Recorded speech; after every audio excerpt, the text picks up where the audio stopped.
That was then, this is now. Susan Eloise Hinton. Chapter 8. I was really hungover the next morning. Besides that, I had to get up early and go to work. Mark woke me up. He was a human alarm clock and never needed more than 5 hours sleep a night. Me?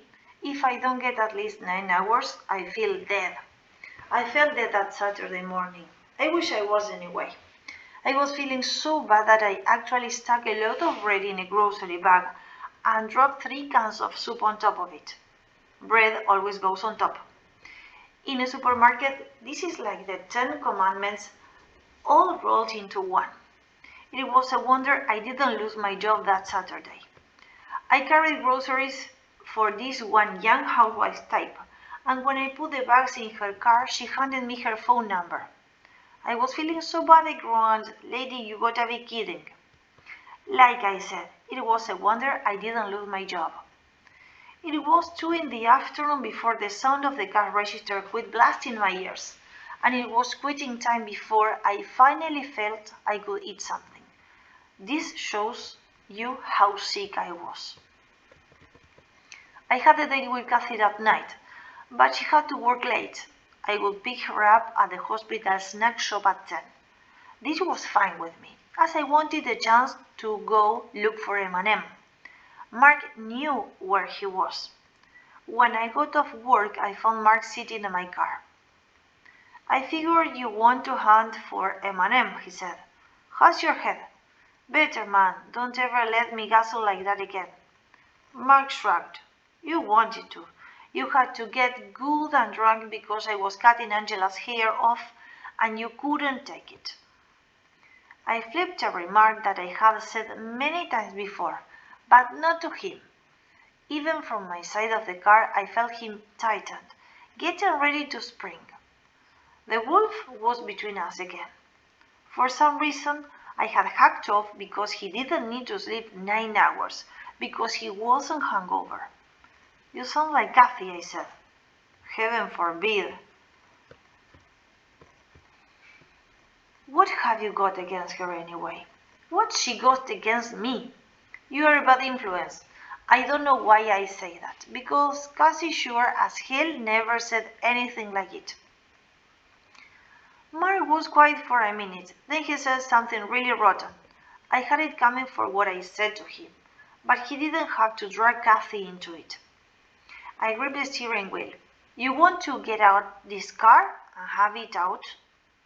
You don't want to swing on me, do you?" It was partly a statement and partly a request. I was quiet. "I'm sorry," Mark said. "I keep driving." This was as close as ever came to having a fight. I followed the direction Mike gave me. We went to this old part of town which used to be a really classy place, maybe 30 or 40 years ago, with these huge old houses that were probably a big deal when they were built. They just look gloomy now. Most of them were divided into flats. On Mark's say-so, I pulled into a driveway in front of one of them. There was a sign hanging from the porch ceiling that said "Love" in red and green letters. "He's here?" I asked, because I wasn't sure what was going on. Last time I was here, he was. Mark got out of the car. You can tell when somebody's familiar with a place. Mark had been here many times before. "Come on." I got out of the car, wondering what in the world Mark could have been doing here. Mark didn't knock. He just opened the front door and walked in. I followed him. The whole inside the house was freaked out with posters. A girl with long, straight blonde hair wearing blue jeans and paint-splattered shirt was lying on a bed-up couch. She had the deadest, most colorless face I had ever seen. "Hello, Cat," she said to Mark. She knew him. She didn't call everybody Cat. "Peace, baby," Mark said. I tried not to laugh. "ID hippies, okay. I mean, they've got some great ideas, but sometimes it was funny." "Freak it out," Mark said politely, as if he were saying, "How are you these days?" Way out, man. She was staring at the ceiling so intently that I glanced up there, just to make sure the answer to the universe wasn't written across it. If it was, I couldn't see it. Maybe she could. Mark stepped over a stringless guitar and went upstairs. I stumbled after him, looking around. Somebody was in the kitchen singing. Each of the steps was painted a different color. It was a good effect, but they were awful dirty. Mark stepped into a bedroom. There were about 6 or 7 kids in it. One kid was lying on a bed watching his fingernails. The others were sitting cross-legged in a circle, talking about some book. I hadn't read it, so I didn't get the conversation, but these kids were not dumb. They were all in blue jeans and no shirts and fringed vests. A couple of them were smoking grass. "Hi, Cat," a guy with a beard and a flower shirt said. "I'm looking for Eminem," Mark said. "You see him?" "Baby freak? He ain't been around today. The kid's flying, man. He's going to crash." "You didn't let him take anything, did you?" I said. This may have been against house rules, as nobody had said anything to me yet, but this place was getting on my nerves. "There isn't any letting here. This fact sheet says we are free." I looked over with a practiced eye on a Playboy and popped off with something really good. Then I raised 2 fingers and said, "Peace." This seemed to earn their forgiveness, because they all went back to their literary discussion.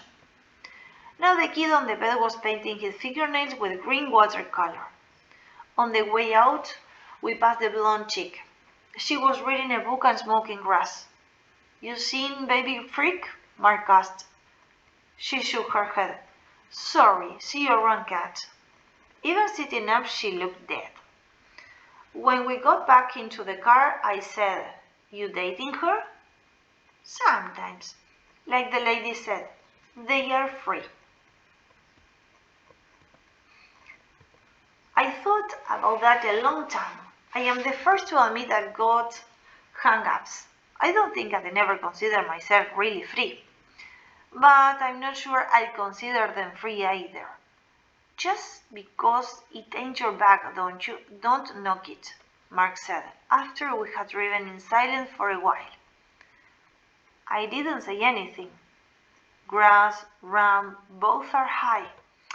"Yeah, well, listen, man. Ram's going to maybe get me a weekend in a drunk tank. Grass could get me 5 years in the pen. That law ain't necessarily right.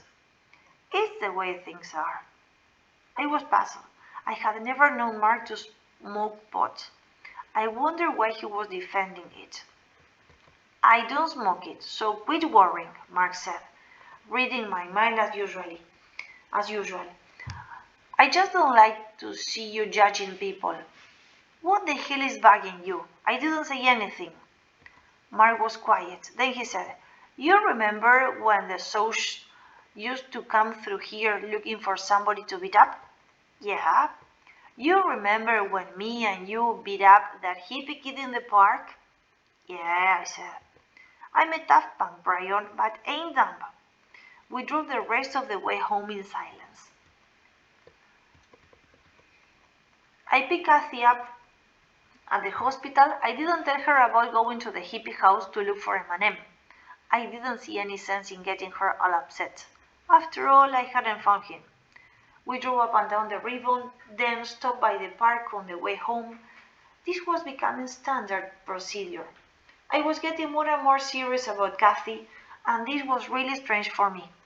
I had always had a love and leave attitude, even with Angela. I guess it was more a pride thing than a love thing. I still hadn't told Kathy I loved her though. It was like my never thanking Charlie for letting me use his car.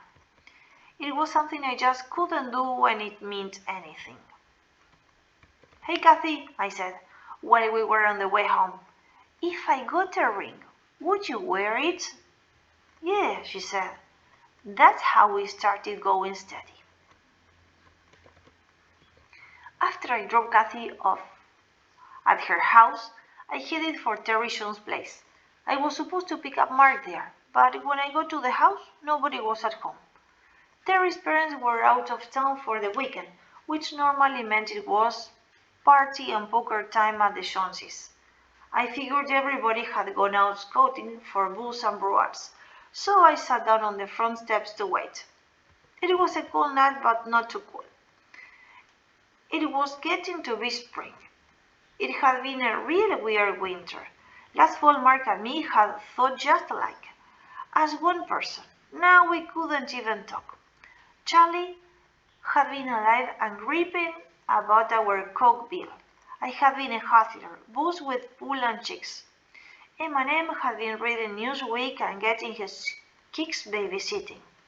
Now everything was different. While I was sitting there, smoking and thinking, a car pulled up. I thought it was some guys coming to party and so forth, so I didn't pay any attention. The four guys were standing right in front of me before I came to and realized that two of them were Tim and Curly Shepard. I thought you guys were in the cooler, I said pleasantly. Just like I didn't know they were here for the sole purpose of stomping out my guts. We are out now, Tim said. He scared me. He was what I would call a rough guy. Curly was mostly mouth, but Tim backed up anything he said. He really was a hood. I know most people call any kind from over here on the east side a hood, but Tim really was. I guess so, I said, still smoking, not blowing my coal. If I kept them talking long enough, maybe Mark and Terry and God knows who else would show up. Seen Angela lately? Tim said. Curly was keeping his mouth shut. Even he was owned by his big brother. There was something about Tim Shepard.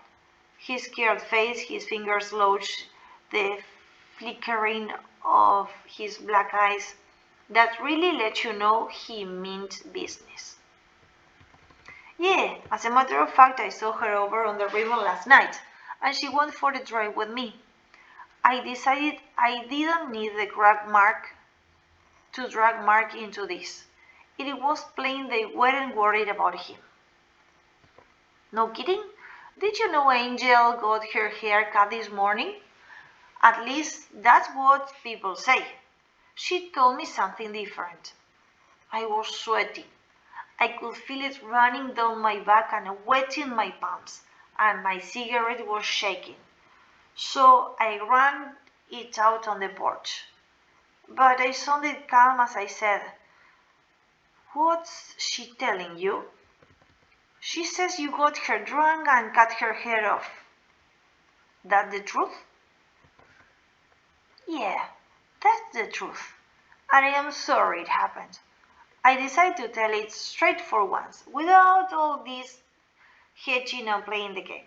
It was a rotten thing to do and I am sorry." "You ain't half as sorry as you are going to be," Jim said. And the two guys I didn't know rushed me, pinned my arms, and held me while Tim and Curly took turns punching me. I passed finally, but not as soon as I had hoped it would. When I came to, Mark was wiping my face off with a wet rag. "Bryon, you okay?" "Don't move, man." I beat back a groan because I could tell there were other guys in the room.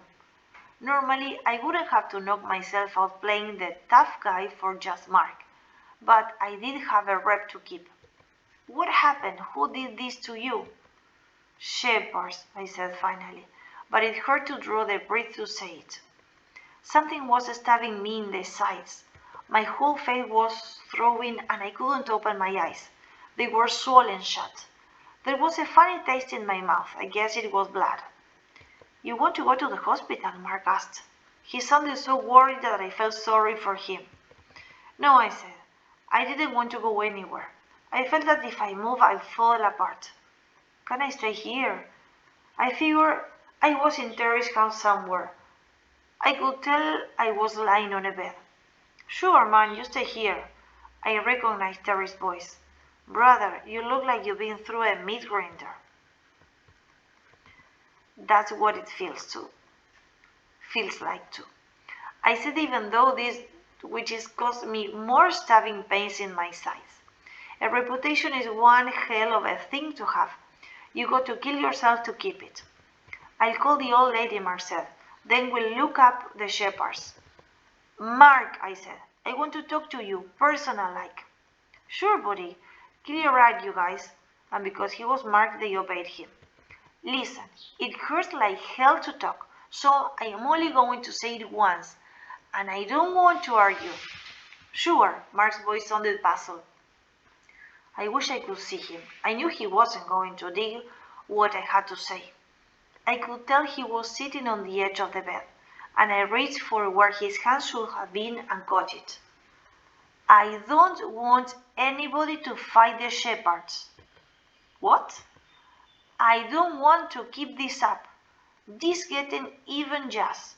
It's stupid, and I am sick of it, and it keeps going in circles.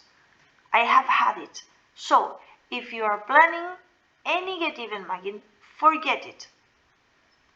I was trying to keep my voice from trembling with pain, but not only did talking hurt my sides, it was killing my face.